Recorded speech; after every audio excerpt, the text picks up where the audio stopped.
Aloha, shalom. We are about to begin the final quarter activation. For those of you who are returning to the activation portal, thank you. Welcome back.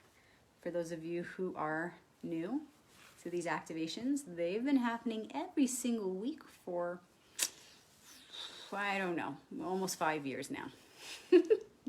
I'm not counting, but we've been pretty darn consistent, I'll tell you that. So an awesome community has formed around these activations. So thank you for being here.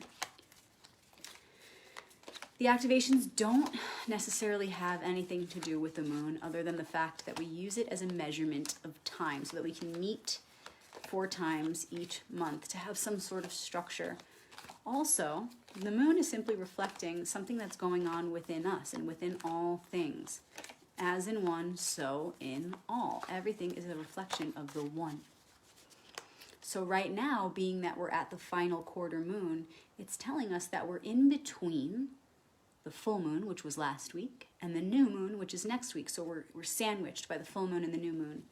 So the final quarter is always about closing up one cycle and beginning another. I call it the in-between week. It's the in-between activation. We've got 1 foot in the old world and 1 foot in the new. So before we can begin a new cycle next week, before we can start anew, we've got to honor this ending. We've got to close it up right. So the final quarter activation is always about revealing a map so that we can most gracefully move through this part of the cycle. So I'm just shuffling my cards. And while I do, please let me know where in the world you're tuning in from. I want to know what part of the grid you are lighting up right now. And as usual, I'm live broadcasting from Sedona, Arizona. If you haven't heard of it, it's a truly amazing place. So let me know in the comments, where are you? And when you look at the comments and you see people dropping in and letting us know where they are, think about it. How cool is that? That we're just lighting up the grid all over the place. See a map in your mind's eye, and as people drop in with where they're tuning in from, see that map lighting up. Maybe send a little love to each person as they tune in. Louisiana, Arizona, North Carolina, Pittsburgh, Virginia, Massachusetts, West Palm, Las Vegas. Awesome, everybody. If you're just tuning in, drop a comment and let us know where you're tuning in from. Seattle, awesome. So as I'm shuffling, just notice where everybody's tuning in from. Send a little love. Do something in your imagination, in your mind's eye, to create a connection with each being as they tune in.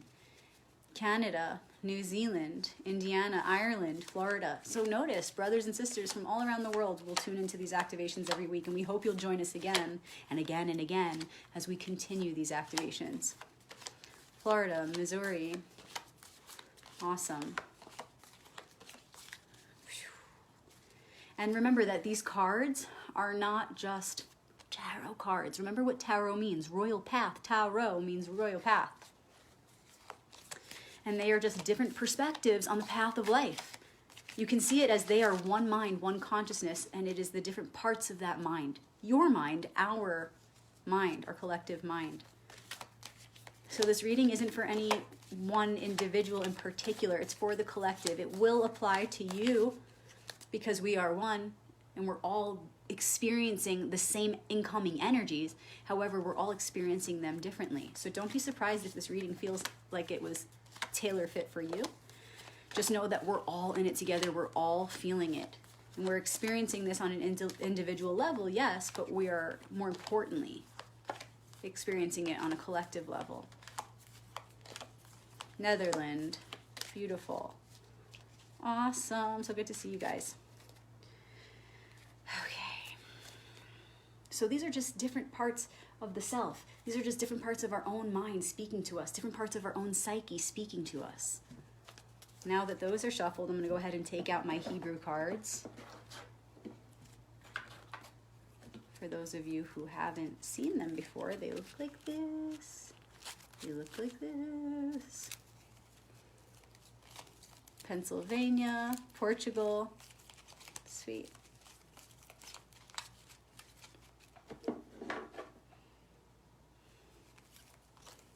And the Hebrew cards work the same way. Each letter represents a different piece of archetypal wisdom that lives inside the heart and mind of each one of us.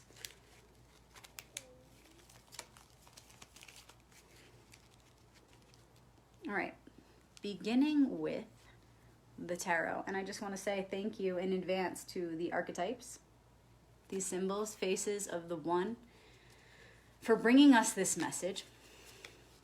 For everyone here joining in for this live message. And hey, feel free to share it right now. Share this video while we're live with your favorite groups, maybe a family member or a friend who could use an inspiring message, or maybe someone who's super powerful, who, if they tune in now, could add a really special element to this activation portal.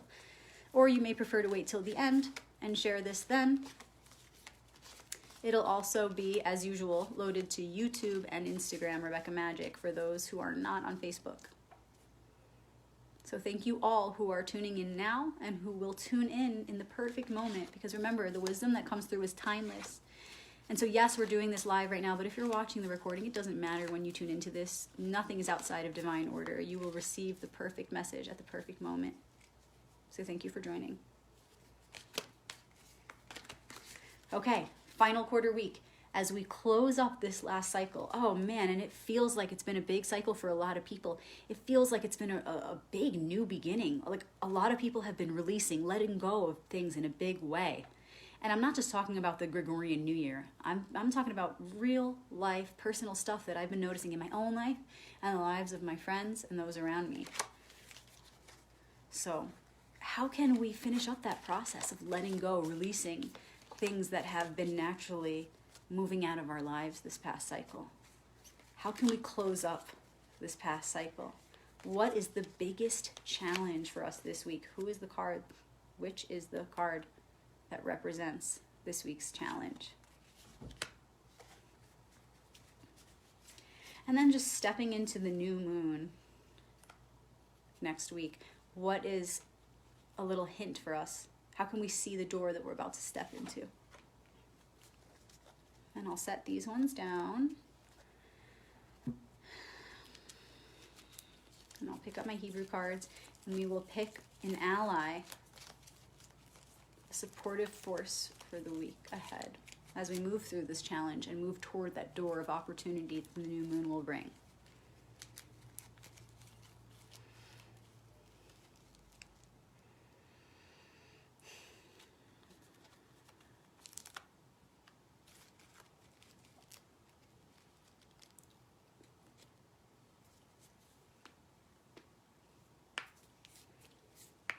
Okay, the challenge of the week, beginning with this final quarter moon, is the World. So, Major Arcanum card. It's one of the most powerful cards of the deck. And in this particular deck, it is the final card of the Major Arcanum sequence. So it's denoting completion. I mean, you can see here in the symbols, if you look closely, you will see this whole card is representing completion. It's a circle. Things are never truly complete, right? They're a cycle. One thing ends and then another begins. So this is perfect for the final quarter moon and everything that we just spoke about before even pulling a card. Okay, 21 is the number of this card, and 21 can be reduced to the single digit of 3. 3 is completion. It's the Trinity. Okay, it's like the mother, father, child, the masculine, feminine, and the product of that, product of their union. And you can see the red here is these little knots are tying the end to the begin again.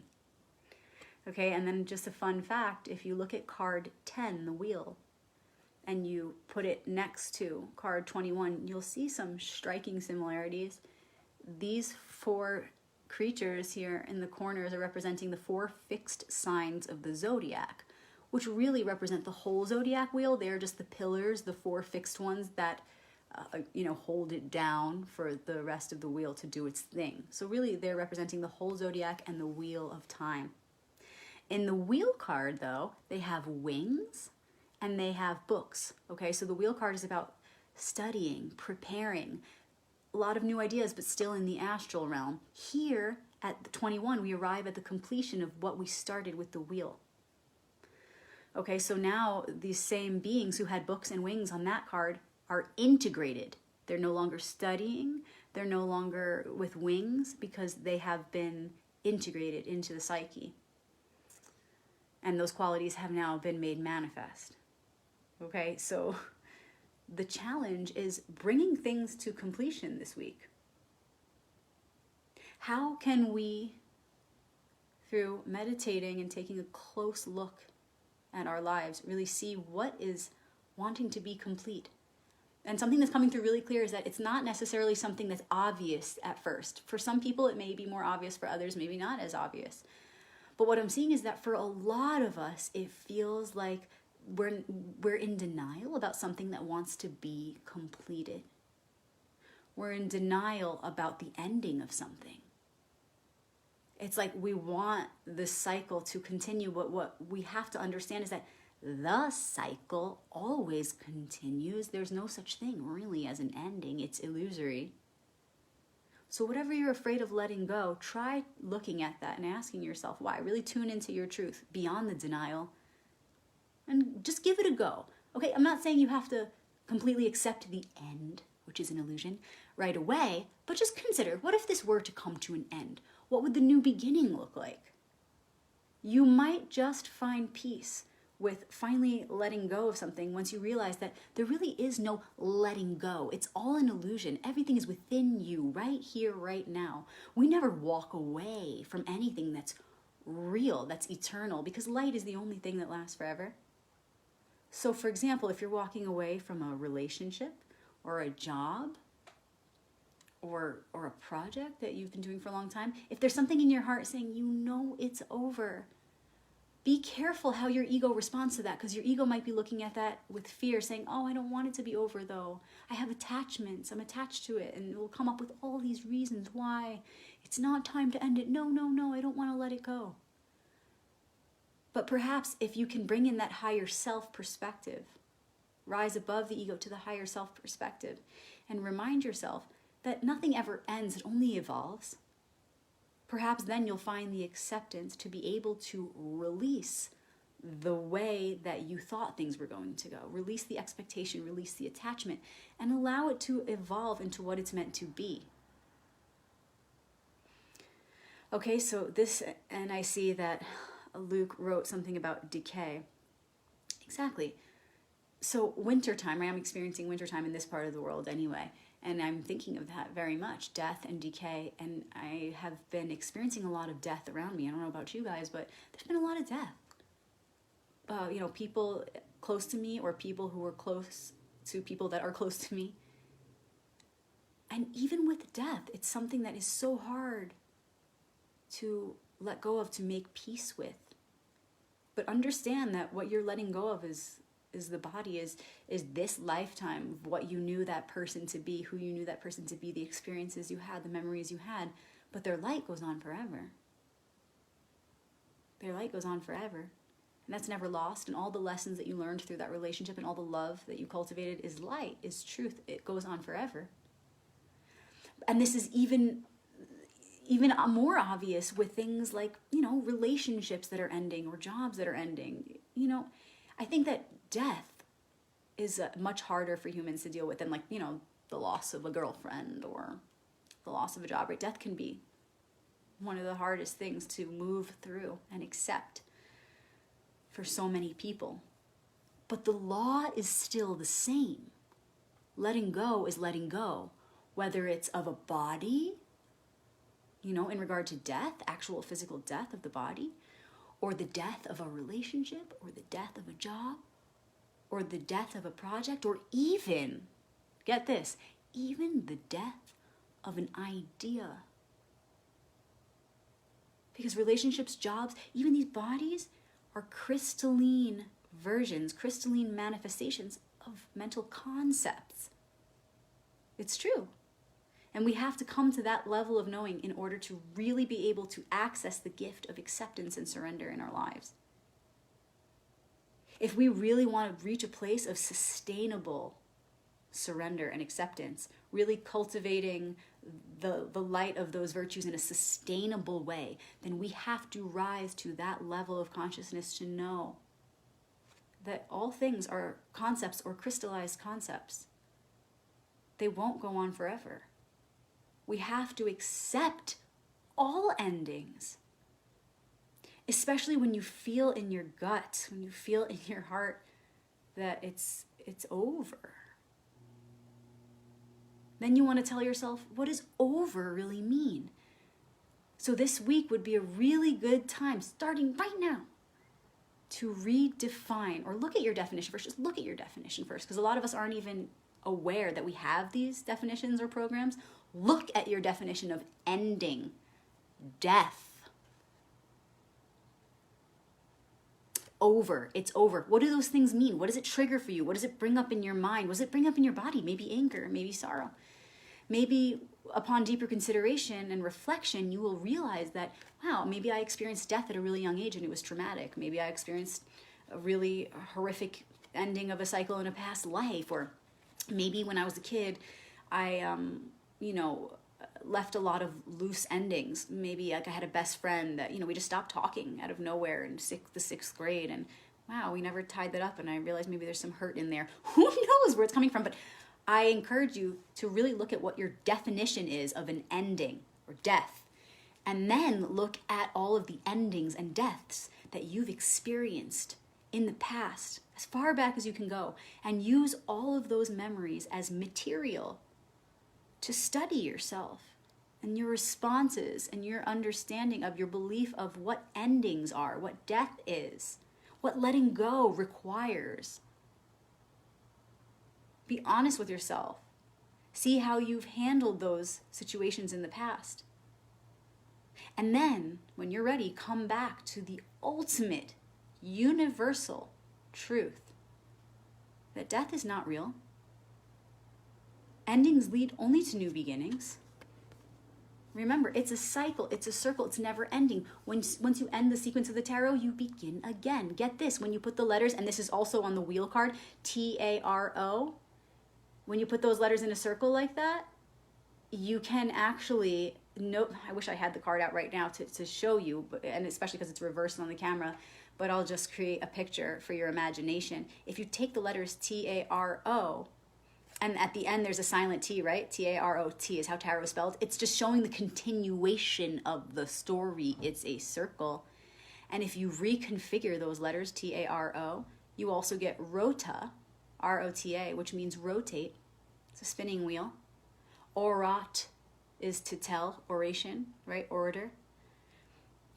And so the reconfiguration of those letters, and by the way, tarot means magic and Torah means law. So when you reconfigure those letters in those different ways, it's showing you a secret. It's saying that the story of the tarot, which is the story of the royal path of life and law and light and truth and love, is never ending. It rotates. It's a story that we're telling, we're orating, and it's never ending. It's a circle. It's a cycle. It's spinning. So really look at your definitions this week, because you are supported now more than ever. Look at your definitions of endings, death. And remember to keep going. Don't just stop there. Don't just stop at death. Ask yourself, how do I process death? How do I truly define death? Do I remember that there's life beyond death? Do I remember that within death is the rebirth, the resurrection? Do I remember that after every end is a new beginning? Did you know that in the Torah, in the Hebrew Bible, the first letter is a bet? And the last letter of the Torah is a lamed. But when you take the last and make it the first, and the first make it the last, you get the word lev, which is heart. And so when you connect the last letter to the first, it makes the word heart, and you keep going, and it keeps the heartbeat going when you keep telling the story over and over, and it gets deeper each time you tell it. It's never the same story. Torah, tarot, Torah, tarot. They're connected, of course. So it's a cycle, it's a circle. So we are being called this week to really look at the ways in which we have not yet fully integrated our knowing that endings always lead to new beginnings. That in fact, within the ending is implicit the beginning, and within the beginning, the ending is implicit as well. They're one within the other. They go together. So we have to see beyond the duality to their oneness. There is no ending without a new beginning. And vice versa. It's a cycle, a circle, never ending. Okay, so look at the ways in which you may be living your life, maybe thinking, speaking, and acting from a place of subconscious programming that believes in an unreal or illusory definition of ending and death. It's time to rewire your beliefs about endings and death. It's time to get rid of the fear. First of all, it's time to get rid of the fear around endings and death. What are you afraid of? So get rid of the fear, get rid of the anxiety, and instead replace it with acceptance. Because when you fill yourself with that virtuous light of acceptance and awareness and wisdom, which is light, wisdom is light, when you fill yourself with the wisdom that every ending leads to a new beginning, and you truly anchor that in and fill yourself with that light, then there is no space for the darkness and the fear to even enter. It's not even in resonance. Okay? You can't fully be in the knowing that every ending leads to a new beginning and simultaneously be afraid of the inevitable ending that you're experiencing in your life, whether it's a relationship, an actual body, a death. It doesn't mean to skip the process of grieving. Grieving is beautiful. Grieving is compost for the flowers. No doubt. And that's a whole other video, okay? But what I'm saying is we have to see the new beginning within the ending, or we won't even get through the process of grieving with grace and with the profound power that lies within that process. We won't even be able to access the depths of initiation within the grieving process if we don't see that light at the end of the tunnel. If we don't have that hope, if we don't know that a new beginning is coming. When one thing leaves, or when one thing leaves, it creates a space for a new thing to come. When one tower falls, a new one can be built. And you've got to know that. Again, it doesn't mean deny the ending. Quite the opposite. It means, hey, here is the new beginning that you know is going to come, and because you have that hope and that faith, you can carry yourself through this ending. You got this. You can do it. You know you got this. You know what's to come. So hold that faith and allow it to carry you through this part of the process, this ending. I feel like I can go on and on about this card, okay? One more thing I'll say before I get to the next one is that this is also really about something I'm seeing specifically about right now with this card for us, is that it is time to look at projects that we started, relationships that we started, things that we've been working on in this material realm that we've been wanting to manifest. It's either here now and we're happy with it, or it's here now and we're not fully satisfied with it. Whatever it is, recognize the manifestations that have come as a result of your prayers, whether it was yesterday, a week ago, last year. Be grateful for the manifestations that have come of your prayers. You did this. You did this. Look at all that you've brought into your life, and now review it. Ask yourself, how can I refine that process? How can I give thanks for what I've accomplished, for what I've manifested, and now set the bar higher? How can I restart this cycle and refine, set the bar higher, set a new goal? Okay, I've achieved this, this, and that. Don't become content. Don't become complacent. Be grateful, yes, and set the bar higher. Because if you're evolving and you're growing, which is the path that we're all on, right? It's to be an ever better version of ourselves. So if you're on that path, then you must know that you are an ever better version of yourself. And so each moment we have greater potential. And so we need to continue to have higher goals. We need to continue to see the expansion of our paths, what that looks like in our mind's eye. What does the next level of your spiritual and psychological growth look like? Keep going, keep growing. We've got to set the bar ever higher if we want to keep stretching and expanding our consciousness. So how can you, looking at all that you've manifested so far, analyze that and see where your manifestation skills are at? Wow, I did really good. Look, I manifested this. Okay, and now I'm ready for this. Okay, I can go on and on, but that's already a lot for that card, so we'll leave it at that. Feel free to do your own research on the World card. Sometimes it's called the Universe. In ancient Egypt, it was called the Adept. So feel free to Google, read books, see what pops up for you. Now, moving into the future for the new moon. Page of Pentacles. And this is perfect. It's perfect with this card because we already just prefaced this. We said it's time to set the bar even higher. It's time to go for the next thing. And that's exactly what the Page of Pentacles is about. Pages are the youthful aspect of the suits, okay? Pages are, the young one, the inspired part of us. And first we want to consider the element that's pulled, okay? So the element of Pentacles is all about mind to matter. So right now we're tapping into this archetype. We're seeing that this is what's to come. We're going to be tapping into this archetype by next week, new moon time, new cycle. We'll be tapping into the youthful and fresh perspective of the Page of Pentacles, who is ready for that new project, ready to bring in a new manifestation, ready to, maybe you already have the new vision, maybe it's already in there. Well, it's time to bring it out and allow that Page of Pentacles to come through you. Grab that idea, that fresh idea, and begin to really look at it, study that idea, go deep into the details with your imagination, feel it, see it, sense it, and start to call it in. Start to imagine what it's going to be like when you manifest this new thing. Start to accept whatever you have to do within your mind, within your spirit. Do whatever you have to do to call in this new reality, this new project. There's a new manifestation waiting to come in. And in order to begin to access this Page of Pentacles, we need to close up that cycle. This is like such a perfect duo for the final quarter moon, no? It's like, all right, time to recognize 21, completion, ending, and new beginning. Time to manifest something new. Honor all that we've created so far. Honor all that we've manifested so far. And then prepare yourself for the new, whatever that looks like for you. And I want to share with you a tip. Remember this. Remember your inner magician. What does the magician have on his table when you look at the magician card? He has in each of the elements on his table. He has a product of each of the elements. We always have to begin, right? Magician number 1.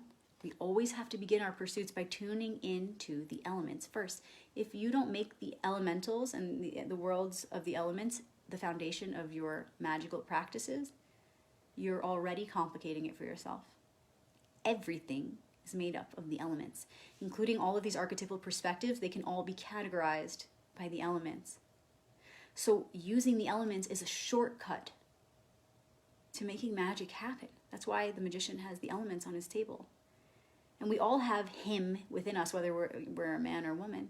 He is just speaking to the active element within each one of us, the masculine quality that each of us has to be active with the magic, to act on the magic, to act with the magic, through the magic.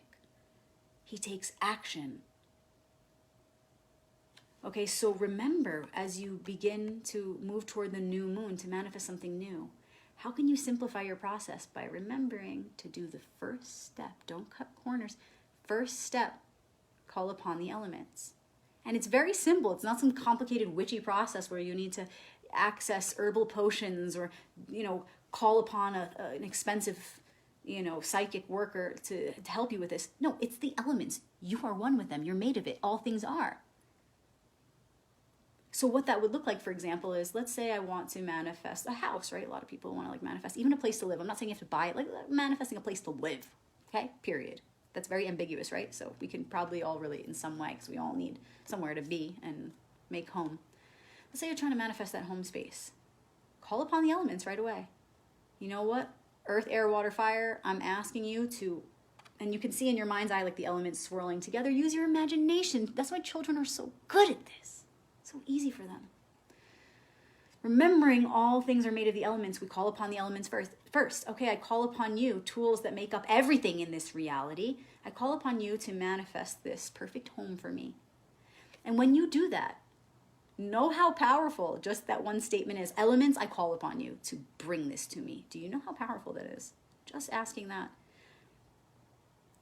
Because what you're really saying is, hey, emotional realm, physical realm, mental realm, spiritual realm, all dimensions, bring this forth. Okay? So emotions, which exist in all beings, right? That watery realm of emotion. And also the water element in all of its forms. So, you know, for example, let's say there's somebody who goes to put the ashes of a beloved in the ocean on the day that you're trying to find a home. And they happen to be renting a home. And so they do this ritual in the water. And then you go to the house that you want to rent. And they're there and they just had this really emotional experience. And you had just connected with the elements and asked the elements to bring this to you. Well, just through the water alone, you've now connected to that whole ocean and all water. Within all beings, within all lands, you connected to the consciousness of water, which is the most powerful and impressionable. You connected with that water and asked it to bring that to you. Now, what could happen, and this is just one example, okay? This is just one example. What could happen is you are in tune with that watery state, with the emotional realm, and you go to meet this person to ask for the rental, and they end up releasing in front of you, crying, and maybe you end up relating, you end up being a shoulder for them to cry in, and they love that feeling of your presence, your supportive presence so much that their emotional being, their emotional body says, yes, give this person this home. And that's just one small example. Remember, the elements are everything. They're in everything, and they're everywhere. And they're always working for you and through you. So ask, just as these cards, these archetypes, these perspectives are our alliance, right? Just as my book says, activate the archetypal alliance within, because that's what they are, an alliance. So are the elements. It's just another way of categorizing these different energies. And it's even easier because there's only 4. And Kabbalah teaches this, the 4 worlds of creation. Look it up. Right, and Luke says, and we're primarily made of water. That's exactly right. So water is a very powerful way to connect. And why not just go straight to all 4? Because then it's completion. The 4 worlds of creation make up everything.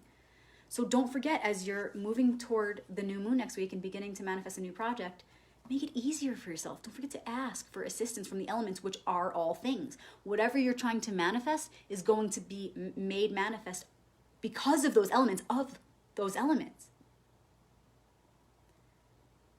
So wouldn't it make sense to tune into the frequencies that are the very fabric of not only the thing you're wanting to manifest, but of all things and all creation? It's a shortcut. It's a secret that I wanted to share with you. I could make a whole other video on that as well, so we'll end there. Okay, those are the 2 tarot cards for this activation, and now I'm going to pull the ally with the Hebrew letters.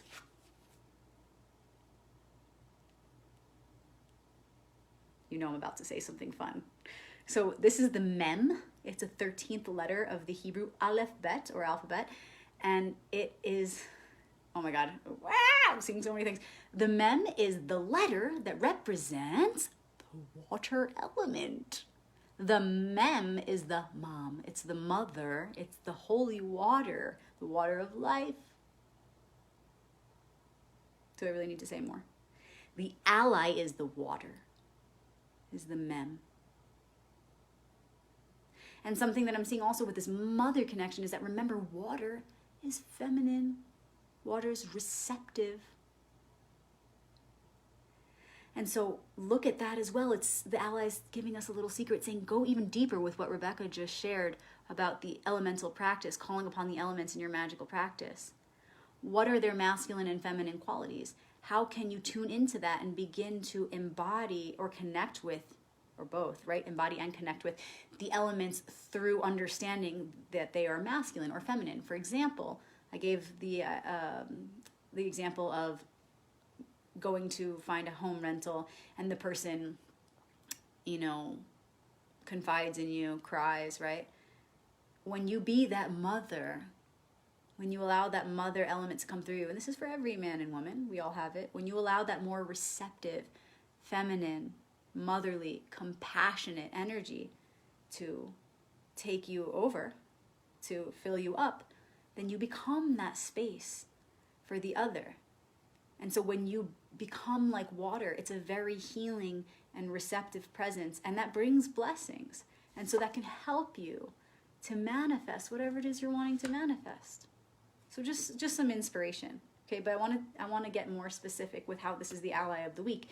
The Mem is the 13th letter of the alphabet, which connects it to the 13th tarot card in the major arcanum, which is death,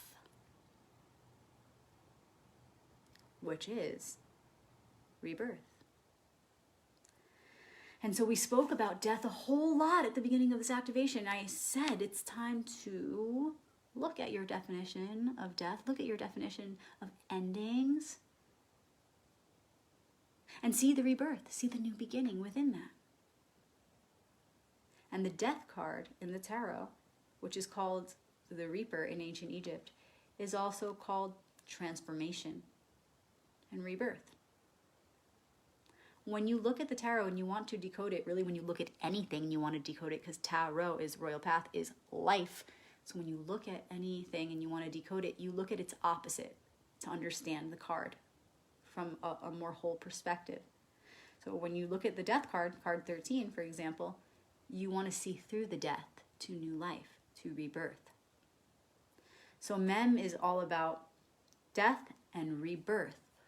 Water, which is the eternal spring within your heart and your mind and your soul. It's the eternal spring within. It's the fountain of youth. It's the eternal you, that light within. It's like the water of the amniotic sac, the amniotic fluid that you're in when you're a baby. You never really leave that sac. We're always in it in a way. The waters never really break. You know what I'm saying? Did you know some babies are born still in the amniotic sac? It's a beautiful miracle. And so in a way, we never actually leave that womb. It's an illusion. I'm sure many of you have heard the concept, we're never born and we never die.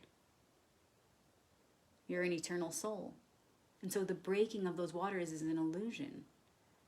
And so in a way, we're always protected by those waters. It's the eternal youth. It's the fountain of youth, the spring of rebirth that lives within you.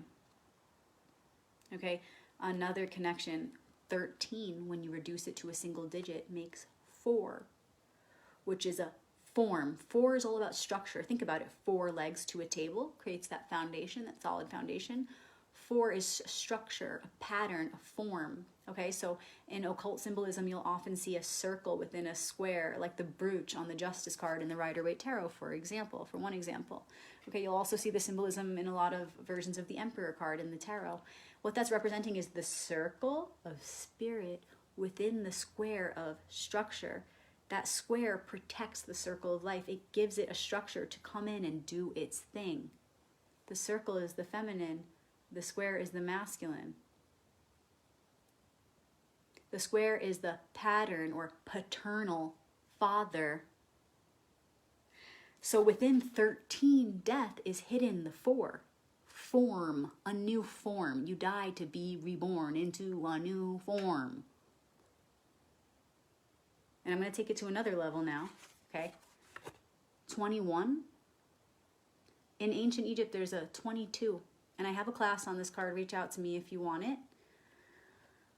22 in the ancient Egyptian tarot is the materialist or the annihilist.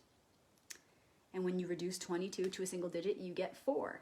It's the new form, okay? So when you take card number 4, card number 13, and card number 22, you extract a sequence from the tarot. Each of those have the same keynote, 4, 13, which makes a 4, 22, which makes a 4. So 4 is the form, it's the emperor, it's the pattern for life to come in, right? The emperor comes right after the pregnant empress. It's the life, the structure, the pattern, the form, the body, 4, form. Then you have 13, the death of that form, but there's the 4 hidden within it. the new form. And later we come to the 22. After the completion, the ending, comes the 22, the new beginning, the new form, the continuation, the never-ending form. And so that's why it's all about the materialist, the nihilist. It looks very negative at first, but really, in short, in summary, the whole concept of that card is that you can mess up as long as you need to. You can make as many mistakes as you need to. You can die and die and die and die and die and die and die and die again and again and again, as long as you need to keep learning your lessons. Okay, this is like samsara, rebirth, rebirth, again and again. So it's okay. Mess up as much as you need. Learn as many lessons as you need. Die as many times as you need. You're going to be reborn into a new form to learn what you need to learn. Okay, so right now you can see that this theme is all about ending and straight on to a new beginning. Death and rebirth. Waters, remember to tap into the ally, the mother, the waters of the womb that holds us and remind us you were never born and you will never die. It's not real. It's a circle, it's a cycle. Honor all parts of the process and know that you are safe within my womb.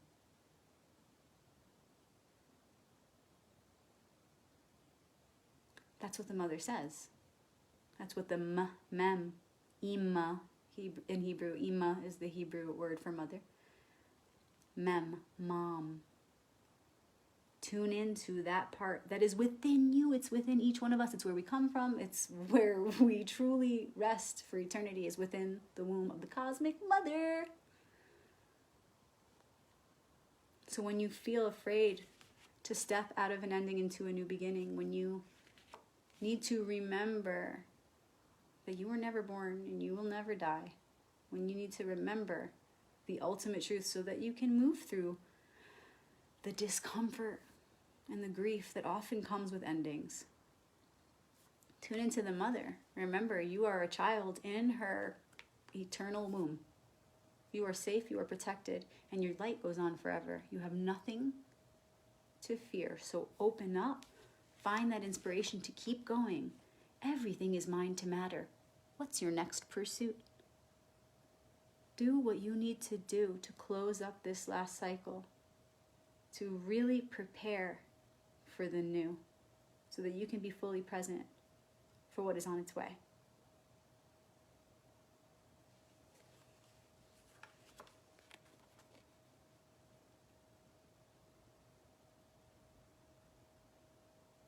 I highly resonate with this, and I'm looking forward to tuning in myself as the week goes on and for all the revelations to come in reflection of this message that we extracted today together. So thank you for joining, everyone who is here now. All beings are here now, so thank you, one and all, the one in all. I see you. I wish you many blessings. I wish you grace and comfort.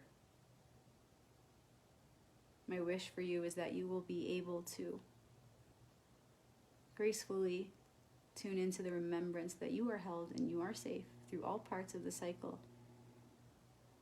My wish is that you remember that you have everything you need within you, all of the elements, to move through this part and all parts of the never-ending cycle.